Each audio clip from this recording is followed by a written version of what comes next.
Hello, hello, and welcome back to Talking Ballz. It's me, your host, Arafat, and this week, not this week, the Premier League started on Friday. Arsenal bust Coventry at home. Saturday morning, Hull City did the exact same thing to Manchester United. Um, so I thought, you know what, while I've got those emotions running high, now's perfect time to talk about preseason prediction. Let's talk about my season predictions. Um, I just want to say a heads up, especially if you're watching this. I do apologize if I'm constantly wiping my face. I am eating something a bit spicy for dinner, and so there is a lot of sweat on my nose.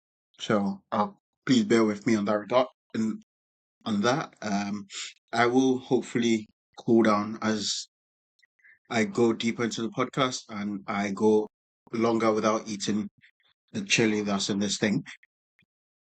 As always, though, I do appreciate your support. So please give us a like and follow if you're listening to this on Spotify, and check out the YouTube page as well. Can always watch it on there. I would include links to both in the show notes. So really grateful if you could. Always happy to engage with any listeners as well, whether you want to call yourself a supporter, a fan, or just uh an uplifter. Let's call it that. Please do leave a comment. I'll get back to you as soon as I possibly can.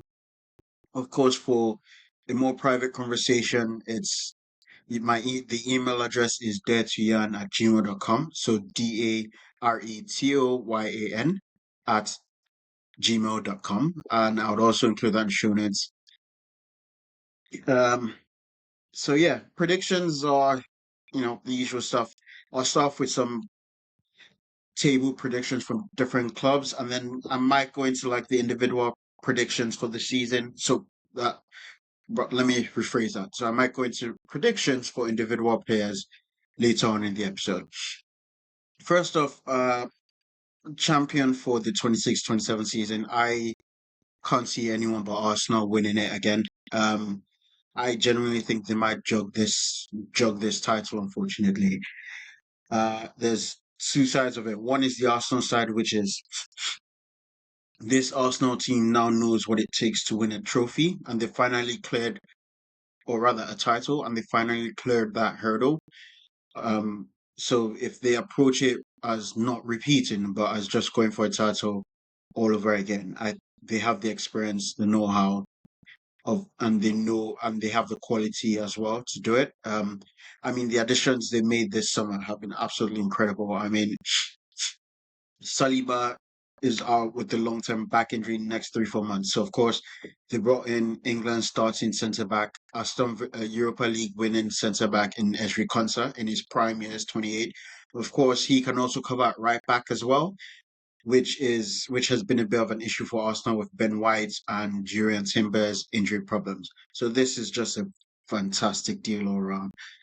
They've also brought in Bruno Guimaraes, another experienced top level Premier League player, Newcastle's captain, and one of the best central midfielders in English football, probably worldwide as well. Um, Honestly, this one is, I think, has potential to be signing off season because I won't get into too much detail on it, but what signing Grimaris does for Arsenal is it gives Declan Rice a top class partner, but it also means it gives the midfield so much flexibility. You can play him alongside Declan Rice behind like an Odegaard or Eze. You can play him alongside a Declan Rice and Miles Lewis Kelly or with the Zubimendi. You can basically play him in any of the in really any midfield position you want. And it is so frustrating to see Arsenal making so many smart transfer decisions. Of course, Christos Zolis, I'll get into him later. And then not to mention the likes of Kai Havertz, Odegaard, and Saka, who are all coming into the season fully fit for the first time in a few years. And I think a lot of Arsenal fans will tell you those guys have been under the cosh in terms of playing time just because Arsenal's Arsenal's squad wasn't constructed with enough depth. So finally, over the last 2 summers, they've addressed the depth issue with the likes of Gyökeres, Eze, and Madueke. So those three guys I've just mentioned returning to full fitness. I'm not a fan of the same, but they're almost like new signings in a way. And that's just the Arsenal side of things. The other side is the teams around them. Manchester City, Pep Guardiola's just left after 10 years at the club. You've got stalwarts like Bernardo Silva, John Stones, and Rodri also departing. And now you've got a new manager in Enzo Maresca. You've got a new spine in the likes of Elliot Anderson, Ayub Wadi, who's pretty much confirmed, who's all but confirmed. So it's going to be a transitional year for City. Similarly, Liverpool, Chelsea, they've both got new managers in Andoni Iraola and Xabi Alonso, respectively. United, not necessarily a new manager. He's been head coach. He's been there since January. But we do have Champions League football this season, which means no more 1 week rests periods in between games. So we are going to be playing 3 games every. We're going to be playing 3 games every 7 days now for pretty much at least February or beyond that if we do well enough. Anyway, so who else was there? Aston Villa. I'll get to Villa, but they've been decimated. That team has been decimated. So really, there's no Arsenal are the clear choice. There's no. I don't think any challenger is going to come close. Speaking of challengers, I'm going to go into the rest of my top five. So positions 2 to 5. I'm going to go in order. The reasons I've gone 5 is because I'm pretty sure the Premier League is all but guaranteed 5 teams in Champions League this season. Actually, are we guaranteed? It might be 4. I think we are guaranteed. Yeah, we are guaranteed 6, and we are guaranteed 5, assuming like a Premier League team that finishes outside top 5 doesn't win Champions League and Europa League. There will be 5 next season in Champions League. So number 2, Manchester City. Yes, I've just mentioned them being in a transition period, but there are a lot of players in that team who are champions. You got the likes of Claudio, Ruben Diaz. Donnarumma did win the treble with PSG season before last. You've got Erling Haaland. You've got Doku. You got Phil Foden.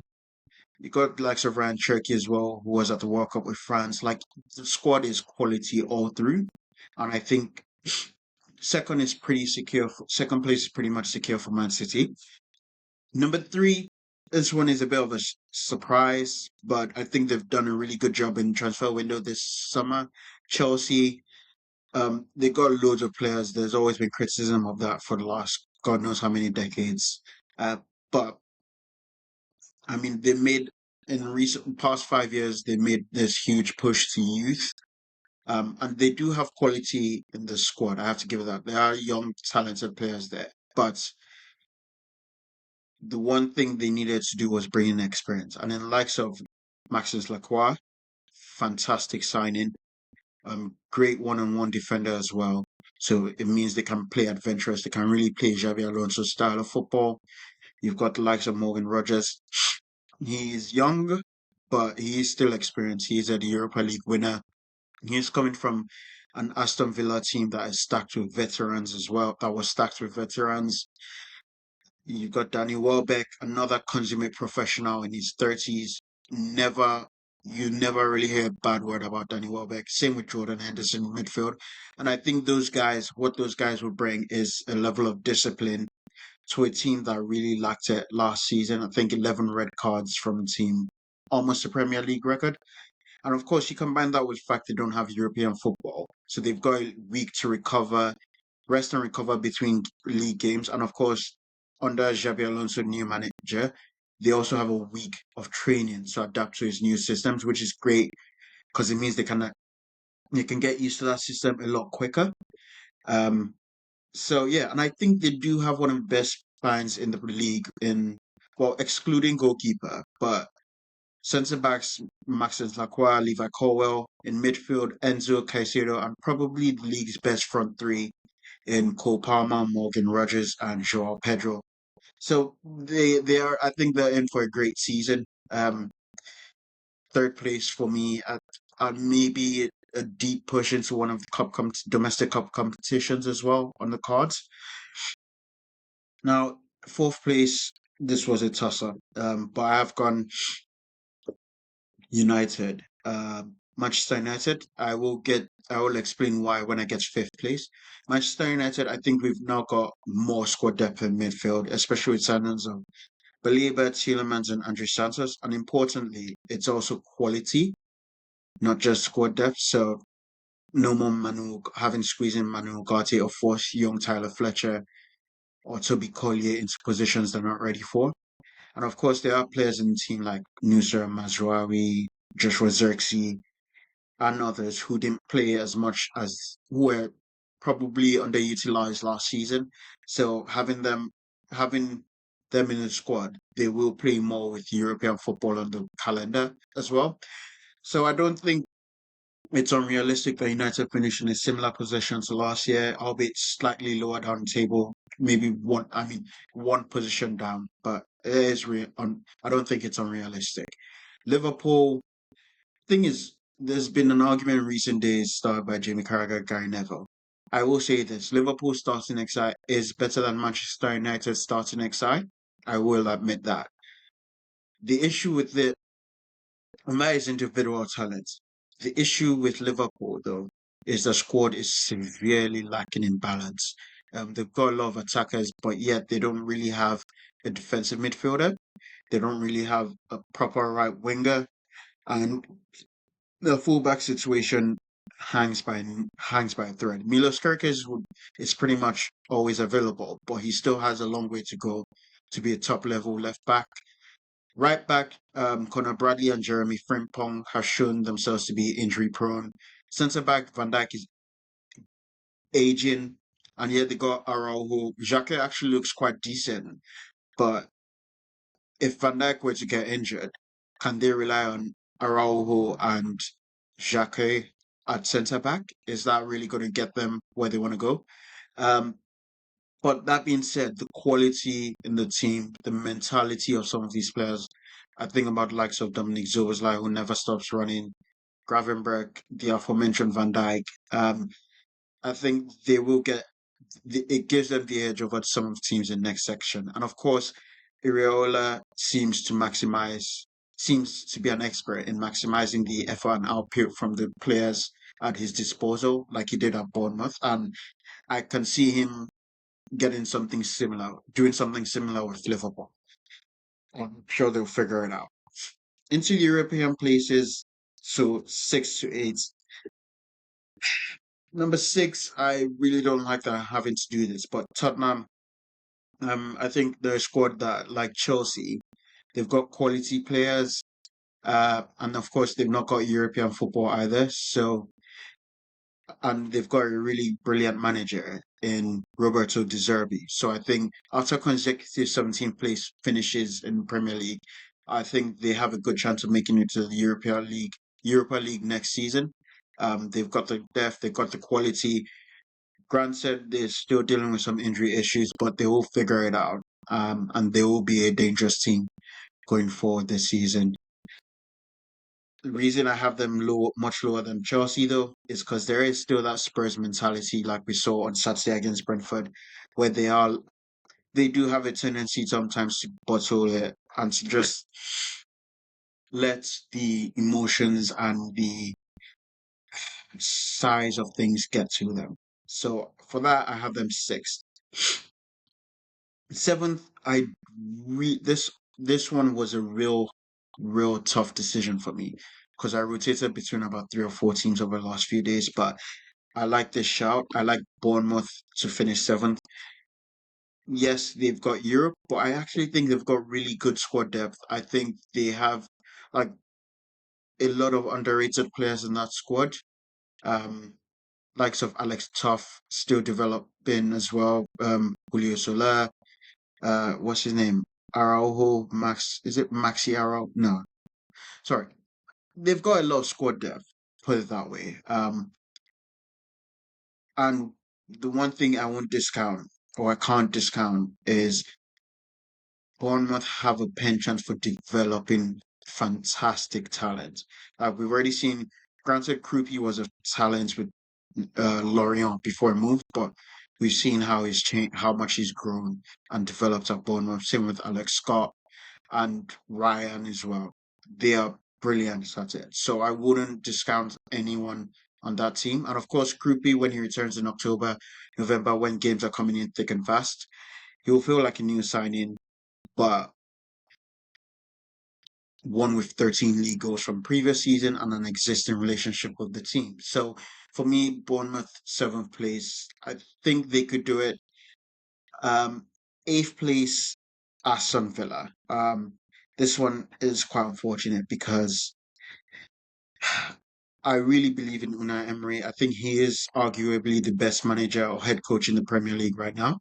And he always finds a way to get the best out of his team. He always finds a way to adapt his tactics. And yes, it will take time, but I trust in Unai Emery. Issue is, like I mentioned earlier, Aston Villa have lost so much. This summer alone, from the starting lineup, Martinez bound to leave, starting goalkeeper. Ollie Watkins looks like he might leave. That's your starting striker. Lucas Digne, your starting left back, is gone to PSG. I've mentioned Ezri Konsa leaving to Arsenal. That's your starting centre back, your best defender. Your starting midfield three, basically, in Yuri Tillemans gone to Manchester United. Amadou Onana out with an ACL injury, so that's probably at least 6 months he's out for, and Morgan Rogers, who's gone to Chelsea. So, just off the bat, this summer, that's 7 of the starting 11 from last season, pretty much gone for most of this season, if not all of it. Um, and I just don't know. Like, they've brought in some young stars, which is why I still have them finishing eighth place, because I do think Emery will get those guys to perform, but it will take time. And so I don't see Villa getting anywhere near top six, unfortunately. Um, but I do want to give a shout out to Brentford because they were the ones who were bounced out of this section, really. And they always seem to have a trick up their sleeve. Matthew Benham, the owner, very data oriented. He always seems to know. He always seems to have an ace somewhere on him. Like, it's quite incredible the job they've done since promotion from Championship. Keith Andrews was one of my shots for manager of season last year, and he did a brilliant job with them last year. And he's already started it this season with how they outclassed Spurs on Saturday. But I do worry about squad depth, especially up front. And they have Europe. They are in Europe this season, which means squad depth will be extremely important. I worry about it in defense and up front. I think they're quite thin in those areas, and I think that could present a slight bump in the road of Brentford's ascension. So unfortunately, I think unless we get 9 European places this season, I think Brentford just miss out. Now on to danger zone. So I have two teams here who I don't think they will get relegated, but I think they could be drawn into a battle if a few results don't go their way. First up, Fulham. I watched them last night, and they were actually quite fun to watch, especially going forward. They've got youngsters who are fearless and willing to like who are fearless, willing to run at defenders, who are willing to try things, and it's really encouraging to see. That being said, they've also lost a lot of experience this summer. They've lost Sasa Lukic, Raul Jimenez, Harry Wilson. The reason that's important is yes, you've got youth, but what comes with young footballers is inconsistency, and that could be a real worry for them. Um, Midfield also looks a bit light. I think if Sander Berge were to get injured, he's the guy who holds it all together. It could be very catastrophic because I don't know if Shea Charles is ready to anchor a Premier League midfield yet. So that's quite worrying. And of course, Arbeloa is good. I mean, yes, last night against Chelsea was a bit of an should have been an eye opener for him because his playing style, splitting both centre backs extremely wide, playing really open, expansive football. Looks like what you do when you're at Real Madrid and you've got players who are better than everyone else in the league. But with Fulham, where no offense to them, but you are not nowhere near top 10 in terms of talent in your squad, it is very dangerous and it could be very disastrous for Fulham if they're not careful. Um, and if they don't apply a bit more pragmatism to that style of play, really. Next up, Sunderland. Everyone's been saying tipping them for relegation, and I kind of am against that view. But the more I've thought about it, this might just be like a confirmation bias. But the more I've seen where people are coming from in that regard, the team is not deep enough to play Thursday, Sunday every week because that's what it'll be Thursday, Monday some weeks. But with European football, domestic competition, that team is just not deep enough at all. Game time will weigh on their legs. And I worry because Sunderland had quite a few tight games last year where it was quite a few draws, quite a few one goal victories. And when you're coming into a game with tired legs, those games could turn. You could see those games turn this season from one goal wins to one goal defeats. I mean, look at this past weekend already with that extremely late loss to Ipswich. That's the kind of game I'm talking about where last season favor was on their side. This season it could easily turn and suddenly they could find themselves in a really dangerous position. They could be drawn into a relegation battle they don't want to be involved in. However, I do give them the edge over the three teams in the relegation zone just because all the players are they've got bona fide stars in the team, and of course they've got Premier League experience in the squad as well, so they should have the know-how. But of course, that means there's also danger of arrogance and complacency. But I think Sunderland should be safe this season. It might be close, but I think they should be safe.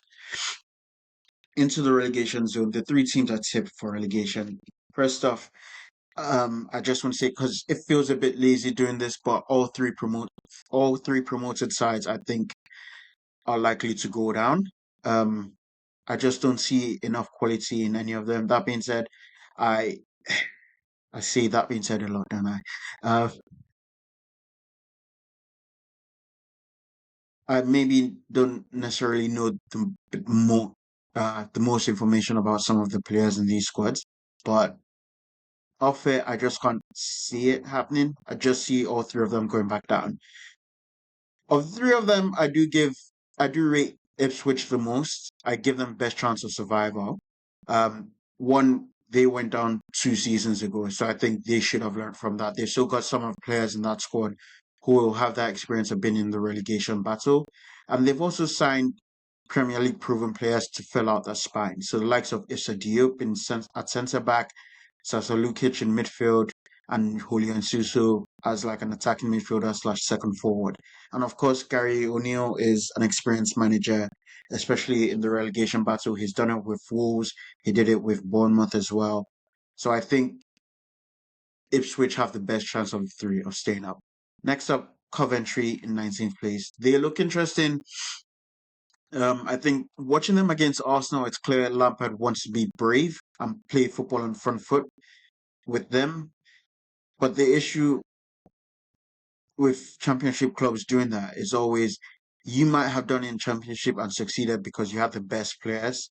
But in the Premier League, it's a very different level. Most of the other clubs around you will have vastly superior talent, and it could be a problem. Um, Lampard also doesn't have the experience of managing in a relegation battle, which I think could be worth 2 to 3 points in a season. I mean, I've got no backing for that, but I do think having a manager who knows what a relegation battle is like is worth several points to you over the season. Uh, and they've not really. The signings have been interesting. They've brought a few players in who look good, but they've come from foreign leagues or from the Championship. They've not really signed Premier League proven players to fill out the spine of the team, which is a worry for me. Finally, Hull City. I promise anyone watching, this is not like some sort of revenge for them beating United on Saturday. I just don't think they have the quality to survive the Premier League this season, especially compared to the other two promoted sides. I mean, let's not forget Hull City did finish sixth in the Championship last season. They finished sixth. So yes, they might be able to get a few results like they did on Saturday, but most other teams wouldn't roll over the way Manchester United did. And most other teams have the quality to beat Hull into submission, I believe. I'm also struggling to see where, like, they do have some players like Paddy McNair and maybe Shemi Ajayi, who do have some Premier League experience. Ollie McBurney as well, I believe, has, but they don't. It's not that much. It's not a lot. A lot of the players are still the same guys from Championship football and or new signings from overseas leagues as well. So for that, I can't see beyond them getting relegated, unfortunately, or fortunately for being United. So yeah, that's my season predictions for the clubs. I can't give you the full 20 Premier League clubs on the table, but I've tried. I mean, I've given you guys what 14 of them. The other six will finish in what about where they're finishing, really. Uh, Onto the individual ones though. The individual predictions. I think signing of season will be Crystal Solis. This is FIFA me. This is Football Manager me talking. I love this guy. Like I love him as a player. I've been a fan for years. And if Rashford left Manchester United, I was hoping United would go for him. Of course, that wasn't to be. Um, the best way to describe him, I see him as kind of a blend between Thomas Müller and Leandro Trossard. Trossard with the Premier League experience, he's low key, he's understated, but he had a knack for coming up big time in big games, scoring important goals, getting important assists. I see him as a Thomas Müller-esque kind of player as well because I watch him and his ability to see where the space is and find the space and make runs into the space or even just open up spaces for his teammates by making intelligent runs. And the fact he makes the right decision consistently, uh, it might sound like just a stat like I'm just reading out stats. But last season, I'm pretty sure he had 20 plus goals, 20 plus assists in all competitions for Club Brugge. You might say, well, that's in Belgian league, but he also played in Champions League. And the point I'm trying to make is that the fact his goals and assists are similar in numbers tells you he's not leaning either way. He's not leaning trying to create constantly. He's not trying to score constantly. It tells you a player that's really just looking at the best option in every scenario and picking out and making a choice based off that. And in the opening game, granted it was Coventry, but you could see that in him. Like he came in, there were a few times he came in and took a few good shots, but he also had an assist. He had an assist for Saka. Played it had in the first goal by pressing high to win the ball back for Calafiori to lay off for Havertz. He was all over the place really. He tracks back, he runs from deep, he stretches play, he makes runs into the inside, into the center of the pitch, he plays nice passes, he puts the ball in first time. His work rate is fantastic, his athleticism is great.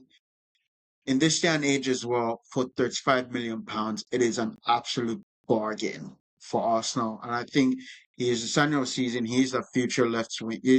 I think, the future of Arsenal's left wing, unless of course they sound like a Vinicius Junior or something. And Zolis is what? He's still 24, if I'm correct, if I'm not mistaken. So it's not like he could easily be in this position for the next 10 years for Arsenal. And for that reason, He's yeah, he's signing of the season, and who knows, he might even be like one of the signings of the decade if things go right.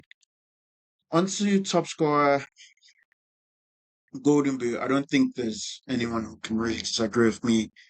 Erling Haaland in his fifth season in England, I think he's going to claim his fourth Golden Boot. I'm struggling to see who else will compete with him. Joao Pedro could compete with him. I think Joao Pedro will be high up there, especially with Palmer and Rogers by his side. Either side of him, feeding him a lot of chances. Uh, Igor Thiago could repeat. But like I said, Brentford with European football may not be as easy. He may struggle to hit 20 league goals again. Benjamin Sesko is a bit of a rogue shout, but he came on strong in the second half of last season, and you can tell he is more suited to the Premier League now. But again, his injury record over the past year hasn't been the greatest, and the fact he's got, I think, a back injury or something, that could be a worry going forward. Uh, who else? Like, I'm struggling to think here. Oh yeah, Alex. It's like a lot of people tip him to be there, but it remains to be seen. The way Bournemouth played under Areola, they were very attacking. They did create a lot of chances, especially for Evan Nelson. So it could transfer over to Liverpool. Isak could be up there, but I just don't see anyone beating Erling Haaland really. And part of it is also this guy coming up. So top creator Rayan Cherki, I think he's gonna have the most assists this season. He was second last year behind Bruno, about 8 assists behind Bruno. But the thing is, Ryan Cherky was new to the league last season, and the first few months you could tell he was still adapting to the pace and physicality of the Premier League. And now he looks like he's ready. He looks ready for it. He looks like he knows what he's doing. And with Maresca, he loves his number 10s. We saw that with Cole Palmer at Chelsea. We saw that at Leicester with Dewsbury Hall as well. So I can see Ryan Cherky having a great time this season. Um, I mean, of course, he's also got a head start on the rest because he had 2 assists on Sunday in the win over. Sorry, on Sunday in the win over Bournemouth, and his main competitor would have been Bruno Fernandes, but there's several reasons I don't think Bruno repeats. One, his top target Casemiro is gone. Casemiro scored 9 goals last season. I think either all nine or about 8 of them were set pieces, all assisted by Bruno. It's not going to happen. He's gone this year. With the likes of Tielemans on the team as well, there are more creators in the team. The creative pressure isn't going to be on Bruno as much. And like I saw it this weekend, saw it in preseason as well. Tielemans will take some set pieces. Brandon Boomer, Luke Shaw, they will also take set pieces. So Bruno isn't going to get as many chances to create as he did last time round. Sorry, there's just so many sirens on the show.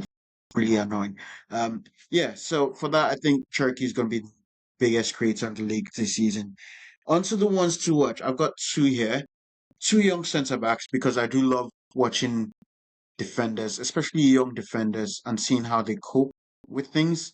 Um, Jeremy Jacquet already looks like a good signing for Liverpool. He came in with a lot of promise, did well in his first preseason game last week, and did well against Newcastle on Sunday. Yes, he had a few shaky moments, but what you like to see is his composure. He looks in control of himself, of his actions. He doesn't look panicked. He doesn't look worried by the physicality of the league. So it's nice to see him already adapting. And with Virgil van Dijk by his side, he's got probably the best mentor in the Premier League right now, the best centre back mentor in the Premier League right now. Another guy I want to give a shout out to is Aiden Heaven. It looks like he's primed for more game time this season, and I'm really hyped about that.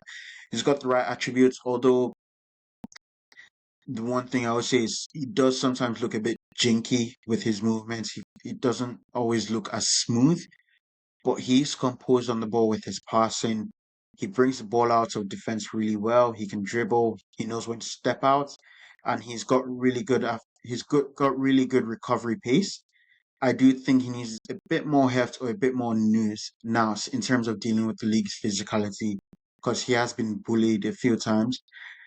But I see a lot of promise in him, and these two young guys, I think, could be stars in the Premier League for years to come. So yeah, that's this episode done, guys. Thank you very much for bearing with me. Thank you very much for listening. Thank you very much for your support. As always, if you've got any comments, if you've got any questions, please do leave it in the comment section, or you can send me an email. Again, it's daretoyan@gmail.com. I'll leave that in show notes. Give us a like and a follow on Spotify, like and subscribe on YouTube as well. Thank you once again for listening. I've been your host, Ayafair, and please do take care. See you later.